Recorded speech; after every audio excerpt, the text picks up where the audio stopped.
masih beribadah di rumah. Ya, mari Bapak Ibu kita naikkan pujian, mari masuk gerbang.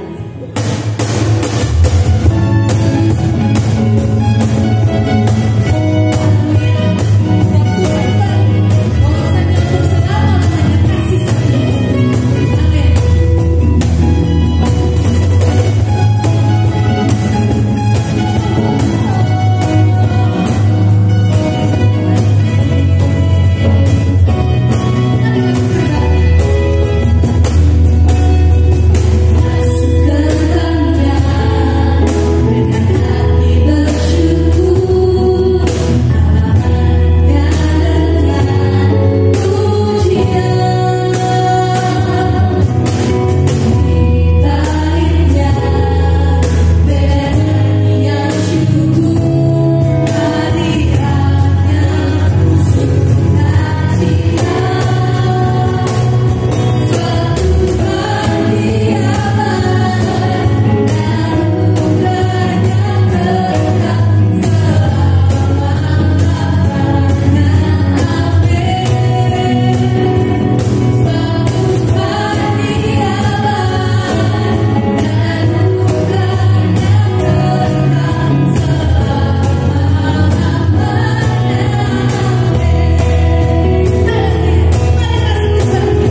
Selamat bertemu lagi saudara.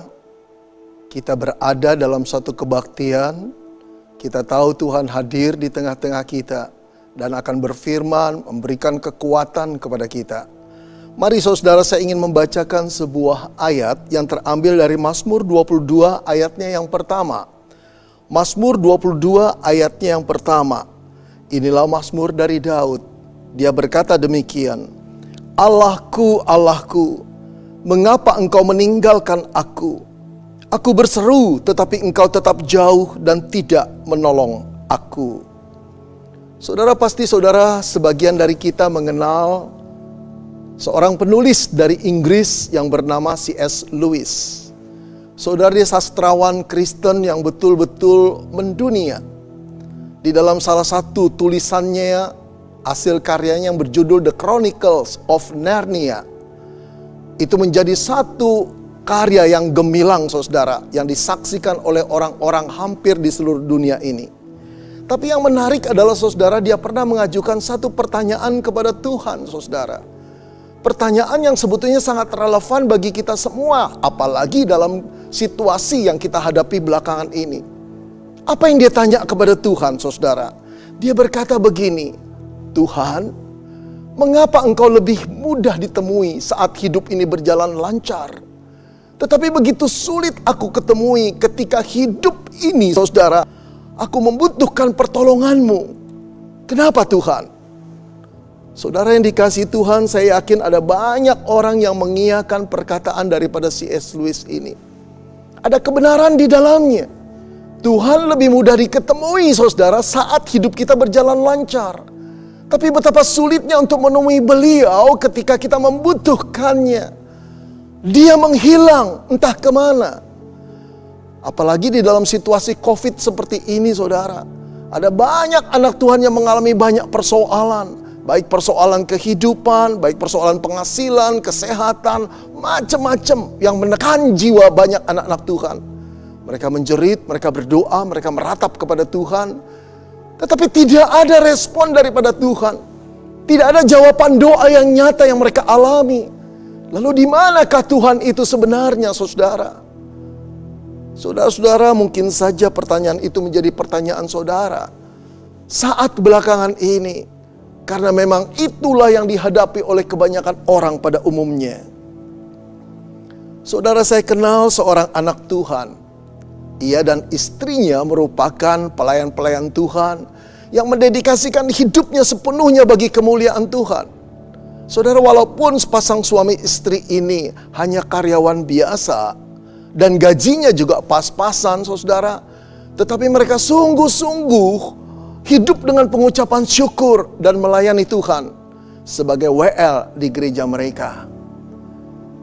Saudara, satu kali ada kabar berita bahwa perusahaan di mana sang suami bekerja, saudara, akan mengadakan pemberhentian sementara beberapa pegawai karena kasus COVID-19. Oh saudara, sang suami berdoa kepada Tuhan agar ia dihindari dari pemutusan pekerjaan ini. Tetapi apa kenyataannya saudara? Ketika pengumuman itu keluar, namanya tercantum di daftar orang yang harus dirumahkan. Saudara, terpukullah dia.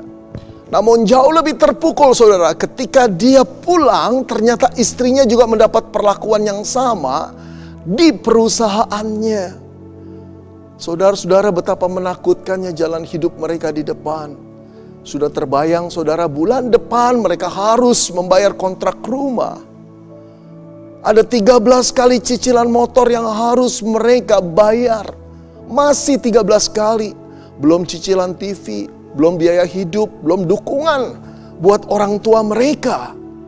Oh saudara-saudara yang dikasihi Tuhan, terbayanglah kesulitan-kesulitan yang akan mereka alami. Belum genap 3 bulan saudara, kesulitan itu benar-benar menjadi-jadi. 3 bulan tanpa penghasilan sungguh merupakan badai yang begitu berat di dalam kehidupan mereka. Mereka menangis kepada Tuhan, mereka meratap, mereka berdoa, mereka berseru, Tuhan tolong kami. Tapi Tuhan tidak menjawab saudara. Tuhan tidak berespon, Tuhan tidak membuat jalan keluar. Mereka mengeluh seolah-olah mereka ingin berteriak, "Di mana Engkau Allahku? Di mana Engkau? Tolong kami." Saudara-saudara yang dikasihi Tuhan, apakah pertanyaan itu juga relevan bagi saudara? Saat belakangan ini jiwa saudara terhimpit oleh berbagai persoalan. Engkau meratap, engkau menjerit, engkau berdoa, engkau berseru kepada Tuhan agar Tuhan menolongmu. Tapi kebanyakan kita mendapatkan respon yang diam dari Tuhan. Tak ada tanggapan dari Tuhan. Barangkali engkau merasa diabaikan Tuhan, dianggap sepi. Satu pertanyaan besar yang ada dalam dirimu dan diriku barangkali adalah, di mana Engkau Tuhan saat kami membutuhkan pertolongan-Mu? Di mana Engkau? Saudara yang dikasihi Tuhan, kalau kita melihat Alkitab, ternyata para nabi pun mengalami perasaan yang sama di tengah-tengah pergumulan yang hebat. Saudara, saya ingin mengisahkan beberapa. Yang pertama, Daud. Saudara, sejak Daud hendak dibunuh oleh Saul, raja Israel yang pertama, karena iri hatinya, dimanapun dia ada, dia diburu oleh tentara kerajaan Israel. Daud terpaksa melarikan diri, saudara, dari gurun ke gurun, bersembunyi dari gua ke gua, penuh ketakutan dan kecemasan, saudara. Saudara, di dalam kefrustasian Daud, letih, lesu jiwa dan fisiknya, dia berseru kepada Tuhan, "Allahku, Allahku, mengapa Engkau meninggalkan aku?" Itu tertera dari Mazmur yang kita baca tadi, Mazmur 22 ayat yang pertama. Kisah lain, saudara, saya ingin pergi pada orang yang bernama Ayub. Seorang yang kaya raya, pedagang yang sukses, yang Alkitab katakan Ayub adalah orang yang saleh, jujur, takut akan Tuhan, menjauhi kejahatan. Tapi saudara tahu, satu kali musibah datang menimpa di dalam hidupnya berturut-turut, saudara. Ternak-ternaknya dirampok orang, ladang-ladangnya dijarah orang. Kemudian putra-putrinya yang sedang berpesta dalam satu rumah mati binasa seketika bersama-sama ketika bencana alam terjadi. Lalu setelah dia pilotnya, saudara, badannya penuh dengan borok dari ujung rambut sampai ujung kaki, saudara. Hidupnya seperti gembel sampai istrinya menghina dia dan akhirnya meninggalkan dia. Saudara, di tengah kefrustasian Ayub mencari Allah, Ayub memohon kepada Allah, Ayub menjerit kepada Allah. Namun di mana Allah?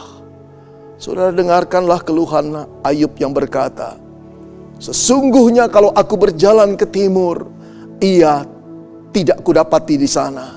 Atau ke barat, tidak kudapati dia. Di utara ku cari dia, dia tidak tampak. Aku berpaling ke selatan, aku tidak melihat dia." Oh, saudara-saudara, betapa sedihnya. Saat ungkapkan perasaan Ayub yang kehilangan Allah, justru pada saat-saat dia membutuhkan Tuhan. Saudara-saudara, sebenarnya Allah itu di mana saat kita menghadapi persoalan hidup yang begitu berat? Apakah Allah masih peduli kepada kita yang disebut anak-anaknya? Mengapa pertolongannya tidak datang segera mungkin? Apakah dia puas melihat kita menderita, penuh kesakitan, keterancaman, kegelisahan? Sebenarnya Allah itu di mana? Saudara-saudara, mari kita menelusuri Alkitab lagi untuk melihat Allah itu ada di mana pada saat umatnya mengalami persoalan berat, menjerit dan berseru untuk memohon pertolongannya. Mari kita lihat Daud, saudara. Memang sepanjang hidup Daud, saudara, hampir diwarnai oleh banyak kesulitan-kesulitan hidup. Tapi saat Daud mengalami bahaya, apakah Allah diam? Apakah Allah meninggalkan Daud? Tidak sama sekali, saudara. Allah beserta dengan Daud. Pada waktu Daud menghadapi Goliat yang tinggi besar, Allah menyertainya. Pada waktu Daud dikejar-kejar oleh Saul di dalam keadaan yang begitu berbahaya dari gua ke gua, Allah menyertainya. Pada saat Daud, saudara, dikudeta, dikejar dan dibunuh oleh anaknya Absalom, Allah menyertainya. Tidak pernah dalam kehidupan Daud Allah absen menyertai Daud. Saudara, ingatkah saudara ketika bangsa Israel mau diancam untuk dipunahkan atau digenosid oleh seseorang yang membenci bangsa Israel? Dia mempengaruhi Raja Ahasveros. Siapa yang turun membela? Esther namanya, permaisuri raja, dia keturunan Yahudi. Allah tidak nampak, bahkan di dalam kitabnya pun tidak disebut nama Allah. Tetapi bukan berarti Allah tidak hadir. Dia menggerakkan Esther untuk menjadi kepanjangan tangan menyelamatkan bangsa Israel dari kepunahan. Saudara, itu berarti bahwa Allah tidak pernah tinggal diam terhadap nasib umatnya. Walaupun dia tidak kelihatan, saudara, tapi dia menyertai umatnya. Saudara, penyertaan Allah dalam wujud yang tertinggi adalah turunnya Yesus Kristus menjadi manusia. Dia lahir sebagai manusia. Dia dibesarkan di tengah-tengah manusia. Dia bergaul dengan manusia.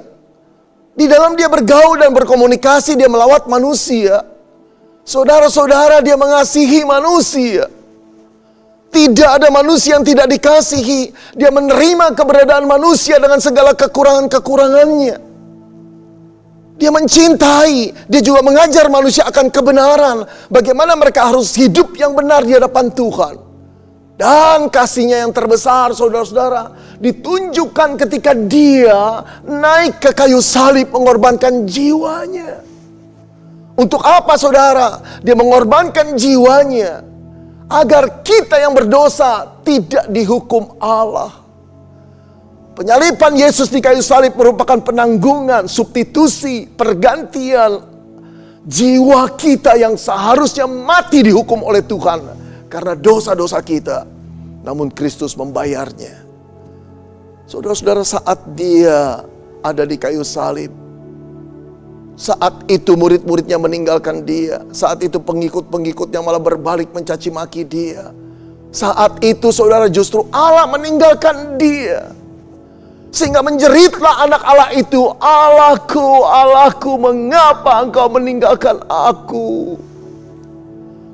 Saudara, dialah satu pribadi, satu-satunya pribadi yang sebetulnya tidak bisa ditinggalkan oleh Tuhan. Manusialah yang harusnya ditinggalkan oleh Tuhan karena manusia berbuat dosa. Tapi dia tidak berbuat dosa, saudara. Tapi justru dia menjadi satu-satunya pribadi yang ditinggalkan Tuhan. Tergantung di kayu salib secara mengerikan dan hina. Kenapa, saudara? Agar engkau dan saya tidak ditinggalkan Tuhan. Karena hukuman kita telah ditanggungnya. Dia yang tidak mengenal dosa dijadikan dosa olehnya, agar kita terbebas dari hukuman dosa. Saudara-saudara, itu bukti penyertaan Allah. Sampai Allah Bapa rela untuk terpisah dari anaknya, agar kita terus disertai oleh Tuhan. Saudara yang dikasihi Tuhan, ketika kita mengalami kesulitan, ketika doa-doa kita tidak terjawab, ketika nampaknya Allah tidak berespon dengan ratapan dan seruan kita, itu bukan berarti dia tidak menyertai kita.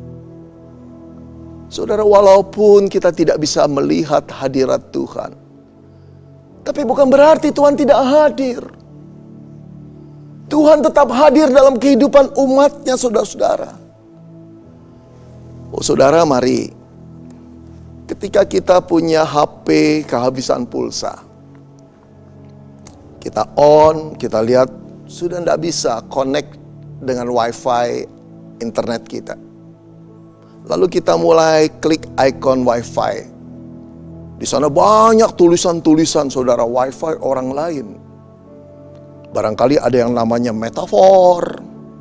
Ada juga signal wifi yang namanya separuh jiwaku. Ada lagi belahan cintaku, macam-macam lah. Nah, saudara, percayakah saudara bahwa di balik signal itu ada power? Di balik signal itu ada pribadi yang memilikinya. Nggak kelihatan, Tapi ketika pribadi itu mengizinkan saudara dan saya masuk ke wifi-nya, kita mendapat signal. HP kita hidup kembali. Ketika HP digerakkan oleh signal yang tidak nampak saudara, maka engkau dan saya bisa mencari informasi apa yang tidak kita tahu jadi tahu. Jalanan yang kita tidak tahu menjadi jelas dibimbing oleh HP kita, gadget kita. Kemudian kita juga bisa saudara untuk meminta tolong HP kita untuk memesan makanan, membayar, dan melihat rekening kita sisa berapa. Oh saudara-saudara, tidak nampak signal wifi itu secara nyata, tapi bukan berarti dia tidak hadir.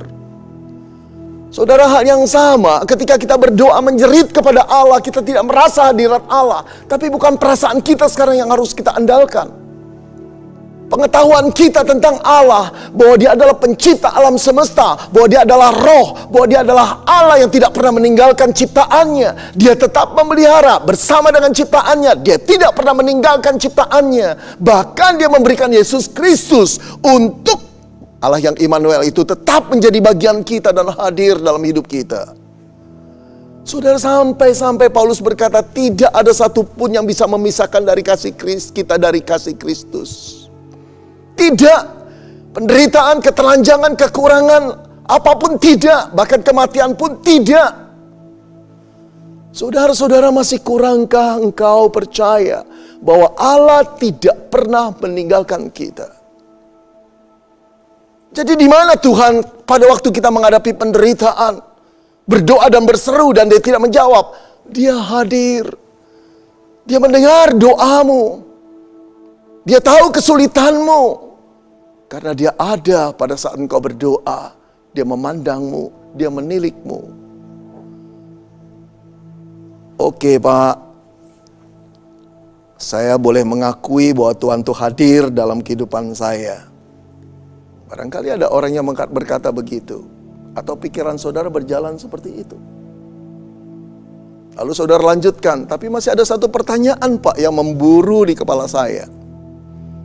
Kalau Tuhan hadir, mendengar doa dan melihat kesulitan saya, mengapa dia tidak segera menolong Pak? Coba Bapak jawab pertanyaan itu. Kalau Tuhan hadir melihat kesulitan saya, mendengar doa saya, kenapa dia tidak segera menolong? Kenapa dia berlama-lama? Apakah dia senang melihat orang stres, gelisah, penuh ketakutan, kesakitan, dan penderitaan? Saudara-saudara, apa yang menjadi pertanyaan saudara telah menjadi pertanyaan saya sekian lama. Kalau Allah hadir, kenapa dia tidak segera menolong?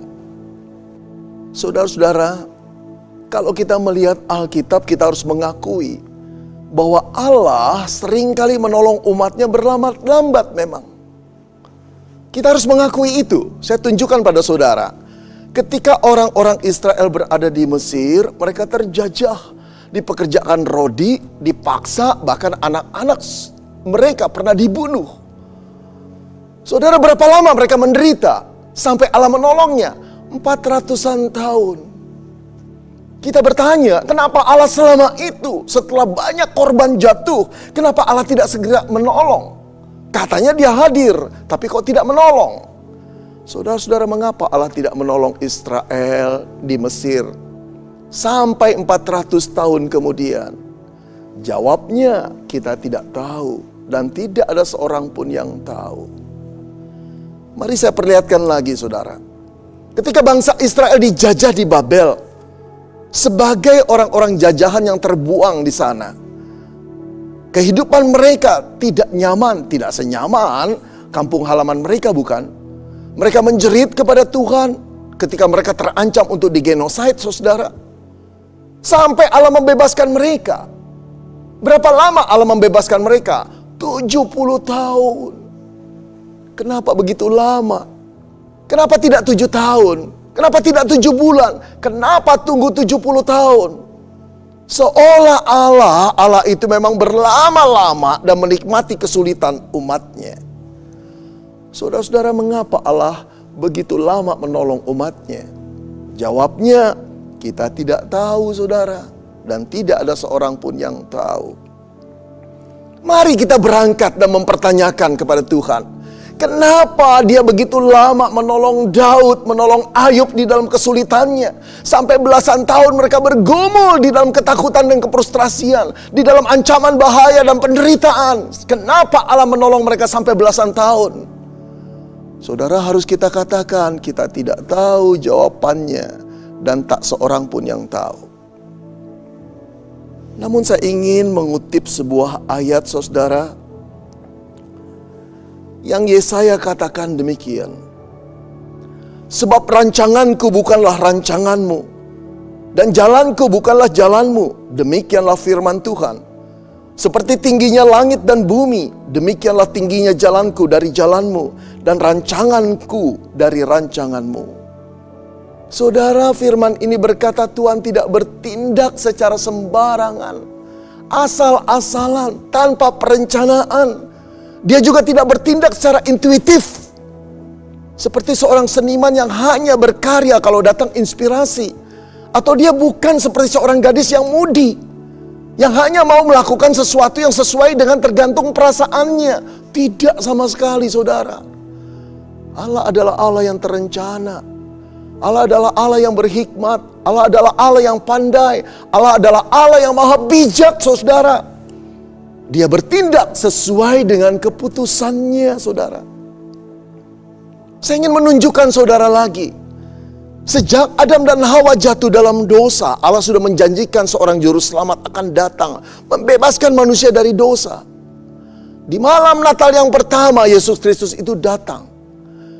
Berapa tahun saudara-saudara, janji Allah akan keselamatan itu datang dalam malam Natal yang pertama. Berapa tahun? Ribuan tahun saudara. Bingung bukan? Kenapa setelah ribuan tahun baru Allah menolong manusia di dalam keterikatannya, keterjebakannya atas dosa. Setelah begitu banyak manusia menjadi korban dosa dan keganasannya. Jawabnya adalah kita tidak tahu dan tak seorang pun yang tahu saudara. Namun Galatia 4 ayat 4 berkata, tetapi setelah genap waktunya, maka Allah mengutus anaknya yang lahir dari seorang perempuan dan takluk kepada hukum Taurat. Setelah genap waktunya, waktu siapa saudara? Waktu Tuhan. Bukan waktu kita. Di dalam waktu Tuhan tertera juga saudara terkandung di dalamnya di dalam perencanaan Tuhan, bukan perencanaan kita. Di dalam jalan Tuhan, bukan jalan kita. Oh saudara-saudara, inilah yang kita harus maklumi. Bahwa Allah bukan pribadi yang bertindak asal-asalan tanpa perencanaan. Bukan intuitif, bukan mudi, tapi segala sesuatu telah Dia hitung sesuai dengan hikmatnya. Saudara, sampai Paulus berkata, oh alangkah dalamnya kekayaan, hikmat dan pengetahuan Allah. Sungguh tak terselidiki keputusan-keputusannya, dan sungguh tak terselami jalan-jalannya. Sebab siapakah yang mengetahui pikiran Tuhan, atau siapakah yang pernah menjadi penasihatnya? Saudara, Paulus mengakui keputusan-keputusan Allah tidak terselami. Saudara, saat manusia itu bangga ketika bisa menghitung berbagai faktor dalam mengambil keputusan. Saudara, Allah bukan cuma tahu beberapa faktor atau belasan faktor. Allah mengetahui jutaan faktor yang tidak dipertimbangkan manusia dalam mengambil satu keputusan. Jutaan faktor. Bahkan yang lebih luar biasa, Dia bisa menggerakkan, mendesain faktor-faktor itu untuk bekerja sesuai dengan apa yang Dia putuskan. Karena apa saudara? Karena Dia Allah yang maha kuasa. Karena Dia Allah yang maha bijak. Lalu dalam keberadaan Allah seperti ini, adakah Allah memerlukan penasihat? Seperti Dia kekurangan hikmat. Oh saudara, kita harus malu bahwa kita tidak layak dibanding Allah. Saudara-saudari, Yesaya berkata Dia adalah penasihat ajaib. Dia penasihat ajaib. Apakah memerlukan penasihat? Saudara-saudara, jadi pada waktu Allah menahan-nahan atau merasa kita merasa Allah berlambat-lambat menolong. Saudara-saudara, itu bukan karena Allah tidak punya rencana. Tapi justru karena dia merencanakan dengan matang, dia tahu kapan harus menolong kita. Atau bahkan saya katakan, kapan menolong, kapan tidak menolong. Kalau menolong, kapan waktunya. Kalau tidak menolong, bagaimana nanti akibatnya. Tuhan sudah baca semua itu sesuai dengan rencananya. Kalau begitu saudara, mari kita jawab pertanyaan. Mengapa Allah berlama-lama menolong kita? Mengapa Allah tega membiarkan kita menderita di dalam situasi-situasi yang menjepit seperti belakangan ini? Jawabnya adalah, itulah kedaulatan Tuhan. Itulah kedaulatan Tuhan, saudara. Itulah hak prerogatif Tuhan. Satu hak yang dia punyai, yang tidak perlu dia konsultasikan kepada yang lain. Hanya dia yang bisa mengambil keputusan sesuai dengan dia. Kedaulatan Tuhan. Saudara, kita sudah mengenal istilah lockdown karena kasus pandemi ini, bukan? Nah, mari kita bertanya, saudara, siapakah di negara Indonesia ini yang berhak untuk memutuskan satu daerah, satu kota, satu provinsi itu untuk lockdown? Apakah bupati, wali kota, gubernur? Saudara, Presiden Jokowi menegaskan bahwa satu daerah lockdown atau tidak lockdown itu wewenang daripada pusat. Yang dimaksud tentu saja presiden, saudara. Di bawah dialah wewenang itu. Dialah yang berdaulat memutuskan. Dialah yang mempunyai hak prerogatif untuk memutuskan lockdown atau tidak lockdown. Karena itu orang-orang di bawahnya harus tahu diri. Boleh sih saudara-saudara, Presiden Jokowi itu diberikan informasi tentang keadaan di satu daerah seperti apa. Karena beliau tidak maha tahu, bukan? Karena beliau juga tidak tahu detailnya keadaan budaya situasi lokal setempat. Oleh karena itu perlu diberi informasi agar beliau mengambil kebijaksanaan atau keputusan yang tepat. Tetapi keputusan lockdown atau tidak lockdown itu adalah hak kedaulatan presiden. Saudara yang dikasihi Tuhan, apakah Allah akan menolong kita atau tidak? Kapan dia menolong kita atau tidak dari persoalan kita? Itu adalah kedaulatan Tuhan. Tapi berbeda dengan seorang presiden yang membutuhkan informasi tambahan supaya mengambil keputusannya tepat. Allah tidak memerlukan informasi tambahan supaya dia tidak salah mengambil keputusan. Allah tidak memerlukan penasihat supaya dia jangan gerasa-gerusu menolong orang. Kapan harus ditahan, kapan harus cepat. Tidak perlu. Karena dia adalah Allah yang maha tahu, saudara. Dia tahu segala hal yang tidak diketahui oleh manusia. Dia lebih tahu dari segala manusia yang terpandai. Dia punya data yang lebih lengkap daripada semua data apapun di seluruh dunia dikumpulkan. Karena dia pencipta alam semesta ini. Saudara-saudara, hargailah kedaulatan Tuhan. Kita boleh mengeluh. Kita boleh meratap, kita boleh berseru, kita boleh berdoa, kita boleh menangis kepada Tuhan. Dan Tuhan tahu perasaan kita. Tapi akuilah dia bahwa dia berdaulat mengambil keputusannya atas diri kita. Saudara-saudara, sebelum COVID melanda Indonesia, barangkali saudara jarang dengar khotbah tentang kedaulatan Tuhan. Saudara, yang banyak saya dengar khotbah-khotbah di YouTube selalu berkisah tentang apa, saudara? Khotbah tentang berkat, kekayaan, kemakmuran, mujizat terjadi. Tanpa sadar, saudara, khotbah-khotbah seperti itu mendorong jemaat untuk meminta, mencari, menggedor pintu Tuhan agar mereka mendapatkan apa yang mereka inginkan. Saudara-saudara, beberapa pengkhotbah berkata, untuk mendapatkan lebih daripada Tuhan, bawalah persembahan lebih banyak lagi. Dengan demikian Allah yang tidak pernah berhutang akan melunaskan, bahkan menambahkan apa yang kamu beri. Saudara-saudara yang dikasihi Tuhan, tanpa sadar pula jemaat sedang diajarkan bagaimana cara menyetir Allah, memanipulir Allah, menggerakkan Allah. Apakah betul ajaran ini? Kalau gitu, itu bukan Allah yang berdaulat, yang bisa dimanipulir, digerakkan, disetir oleh jemaat dengan pemberiannya, dengan doanya, dengan puasanya, dengan ritual agamanya. Saudara-saudara yang dikasihi Tuhan, setelah kasus COVID baru ternyata saudara-saudara bahwa pengajaran itu tidak benar sama sekali. Tidak ada persembahan, tidak ada pelayanan, tidak ada ibadah yang bisa memaksa Allah untuk menghilangkan COVID dalam dunia ini. Tidak ada.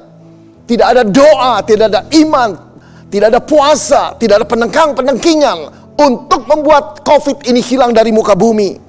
Tidak ada minyak urapan, saudara, yang bisa mengusir COVID dan menangkal COVID dari tubuh anak-anak Tuhan orang Kristen. Tidak ada. Karena apa, saudara? Karena Allah tidak bisa dipaksa. Dia adalah Allah yang berdaulat. Bagian kita adalah let God be God. Biarkan Tuhan menjadi Tuhan. Biarkan Tuhan memutuskan apa yang kehendaknya, rancangannya. Bagian kita adalah mentaatinya, menghormatinya, tunduk kepadanya, dan menunggu waktu Tuhan menjadi waktu kita. Saudara yang dikasihi Tuhan, ingatkah saudara pada kasus Sadrah, Mesah, Abednego, teman-teman Daniel? Ketika berada di Babel, di bawah kerajaan Babel, rajanya Nebukadnezar, yang menginginkan seluruh orang menyembah patung emasnya. Tapi Sadrah dan Mesah, Abednego mengatakan tidak. Mereka ditangkap, mereka ditanya sekali lagi oleh raja, maukah engkau menyembah? Kalau menyembah kami lepaskan, kalau tidak menyembah kamu akan dibakar. Saudara, mereka berkata, kami tetap tidak akan menyembah patung Tuanku. Saudara, raja marah sekali, memerintahkan pegawai-pegawainya untuk memanaskan tungku perapian 7 kali lipat lebih besar dari semula. Menakutkan sekali. Tapi bagaimana reaksi Sadrah, Mesah, Abednego? Mereka malah berkata demikian. Jika Allah kami yang kami punya sanggup melepaskan kami, maka ia akan melepaskan kami dari perapian yang menyala-nyala itu. Dan dari dalam tanganmu ya Raja. Tetapi seandainya tidak, hendaklah Tuanku mengetahui ya Raja, bahwa kami tidak akan memuja dewa Tuanku dan tidak akan menyembah patung emas yang Tuanku dirikan itu. Oh saudara, inilah iman yang sejati. Iman yang tetap setia dalam keadaan apapun. Walaupun bukan cuma bahaya, kematian bisa tiba. Bagi orang percaya, apalagi kita yang telah diselamatkan di dalam Yesus, saudara, kematian itu hanya pengantar kita bertemu dengan Yesus. Kematian itu tidak bisa dihindari. Tapi beruntunglah ketika kita mengalami kematian dengan iman di dalam Yesus. Karena dia telah mengganti hukuman dosa kita, bukan? Saudara-saudara yang dikasihi Tuhan, kematian bisa datang pada siapa saja. Dan satu kali kelak kita seorang demi seorang akan mendapat kematian itu. Tapi berbeda menghadapi kematian dengan iman dan menghadapi kematian dengan ketakutan. Ketika kematian itu datang dan kita tetap beriman. Kalau memang Allah mengizinkan mati, itu berarti kehendaknya. Allah memutuskan atas dasar kedaulatannya. Let God be God. Jangan marah kepada Tuhan karena kedaulatannya. Tapi kalau kedaulatannya memutuskan kita akan selamat, diancam seperti apapun, bahaya kematian berkali-kali pun menyerang kita, tetap saja kita akan hidup, bukan? Saudara-saudara, biarlah kita beriman kepada Tuhan. Sekarang mulai belajar tentang kedaulatan Tuhan. Akuilah Dia di dalam segala situasi. Boleh berdoa, boleh berseru, boleh berharap, tapi jangan paksa Tuhan. Jangan kau berpikir karena engkau beriman, karena engkau melayani Tuhan, karena engkau memberi persembahan, karena engkau berbakti kepada Tuhan, maka Tuhan akan mengabulkan doamu. Terserah Tuhan, suka-suka Tuhan. Karena Dia Allahnya, bukan kita Allahnya Tuhan. Saudara-saudara, belajarlah untuk menghormati Tuhan, mengasihi Dia dalam segala keadaan. Apakah kita hanya mau menerima apa yang baik dari Tuhan, tapi ketika kita sulit, kita marah kepada Tuhan? Saudara-saudara, saya ingin sekali mengisahkan kisah seorang anak Tuhan yang bernama Michael Robert Marampe. Viral di medsos beberapa minggu yang lalu. Saudara, usianya 28 anak muda ini. Pekerjaannya adalah dokter. Ia berasal dari kota Mobagu, Sulawesi Utara. Saudara, pada dasarnya Dr. Michael ini hendak merencanakan pernikahannya pada tanggal 11 April bulan lalu. Dengan kekasihnya, dengan tunangannya yang sudah dia kenal bertahun-tahun. Orang-orang yang takut akan Tuhan pula mereka berdua ini. Saudara, tetapi karena tugas panggilannya, dia merawat orang-orang yang terpapar COVID. Mereka berunding dan menyatakan setuju untuk memundurkan atau menunda perkawinan mereka, saudara. Tetapi justru karena mereka menunda perkawinan mereka ini dan tetap melayani orang-orang COVID, Dr. Michael terkena COVID-19. Saudara, dia dirawat di rumah sakit. 8 hari lamanya dia dirawat di sana, saudara. Lalu dia mengunggah videonya yang penuh dengan simpati. Kita lihat sebentar, saudara ya, video ini. Halo teman-teman semua, selamat pagi dan selamat beraktivitas. Saya Dr. Michael Robert Marampe. Hari ini adalah hari ke-8 saya dirawat dan saya menjadi salah satu korban dari COVID-19. Buat saya, menjadi seorang dokter itu adalah suatu kebanggaan tersendiri. Tetap bisa melayani pasien, bisa membantu banyak orang, dan tidak ada penyesalan sedikit pun. Buat teman-teman semua di garda terdepan, tetap semangat dan wajib menggunakan APD yang lengkap. Selalu semangat teman-teman semua, dan Tuhan Yesus memberkati. Saudara, saya percaya bahwa orang tuanya, tunangannya, teman-temannya, koleganya, sahabatnya, bahkan pasien-pasiennya berdoa untuk Dr. Michael. Satu dokter yang baik, yang simpati, yang merasa panggilan hidupnya dalam melayani orang-orang yang menderita. Ini tugas mulia daripada Tuhan. Dan dia orang beriman. Kalau teman-temannya, koleganya, tunangannya, orang tuanya berdoa kepada Tuhan, seharusnya Tuhan dengar, bukan? Satu doa yang benar-benar diharapkan dikabulkan oleh Tuhan. Tapi apa yang terjadi? Pada tanggal 26 April bulan lalu, saudara, Dr. Michael Marampe meninggal dunia.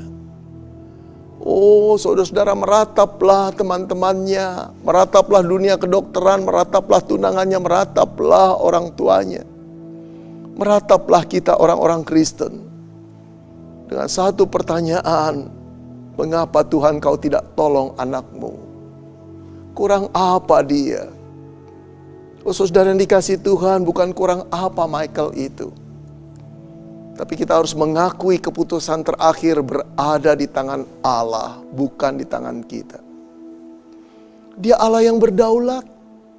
Dia Allah yang maha tahu apa yang harus dilakukannya. Dia bukan tidak berbelas kasihan. Justru karena dia berbelas kasihan dipanggil anaknya yang dia kasihi, Michael Marampe itu. Untuk pulang menikmati kekekalan, kemuliaan. Saudara, bagi orang-orang yang hidup dalam Kristus, mati adalah keuntungan. Itu bukan cuma slogan. Itu satu pemahaman yang dalam tentang iman Kristen. Itu satu janji Allah. Ketika kita pulang di dalam Kristus, itu adalah satu keuntungan. Di sanalah Bapa akan menerima kita. Di sanalah Bapa akan memperlihatkan rumah yang disediakan Kristus. Bukan karena kita baik, tapi karena Kristus penebus kita telah membayar lunas seluruh hukuman dosa kita. Saudara-saudara yang dikasihi Tuhan, tidak selalu saya harapkan kita yang terjepit masalah dan kena COVID akan meninggal dunia. Tentu tidak. Kita boleh berdoa. Dan kedaulatan Tuhanlah yang memutuskannya. Jangan sedih, jangan takut.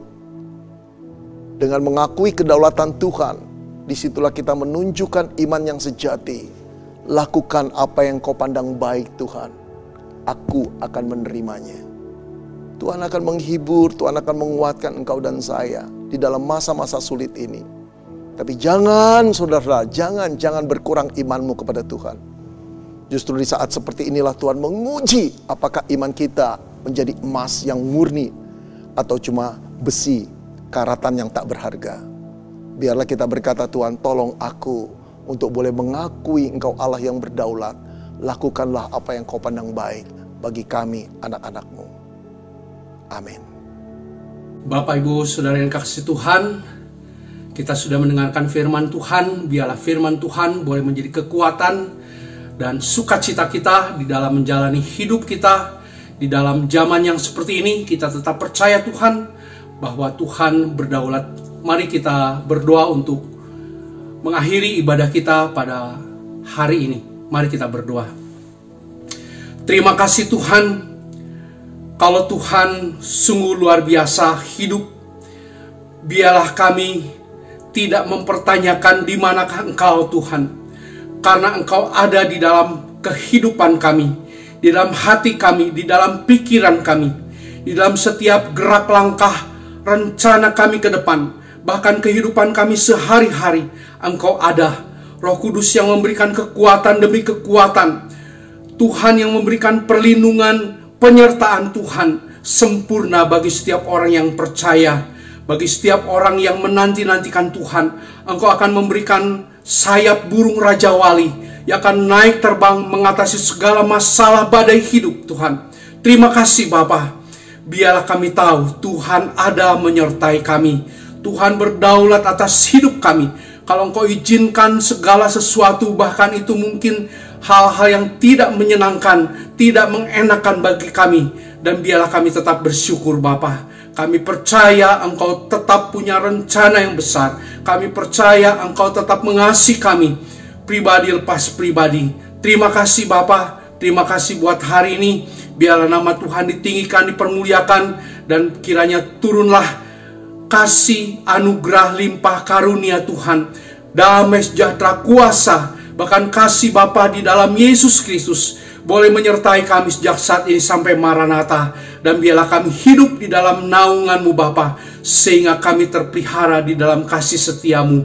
Terima kasih Bapa, terima kasih Roh Kudus yang senantiasa menyertai kami, menguatkan kami, menopang, bahkan memulihkan kami Yesus, sehingga kami tetap memandang kepada Engkau. Terpuji nama Bapa, memberkati seluruh jemaat Tuhan yang masih beribadah di dalam dari rumah kami masing-masing, bahkan setiap yang menyaksikan streaming ini Tuhan, mungkin juga yang menyaksikan di lain waktu. Biarlah kuasa Tuhan boleh tetap menyertai setiap orang yang memiliki iman, pengharapan kasih di dalam Engkau. Terima kasih Bapa, di dalam nama Tuhan Yesus Kristus kami terima berkat-Mu, dan biarlah kami mengucap syukur, kami bersorak-sorak karena Tuhan baik, di dalam nama Tuhan Yesus Kristus. Haleluya. Amin. Haleluya. Dengan apa akan ku balas selain ku menyembah, memberikan seluruh hatiku.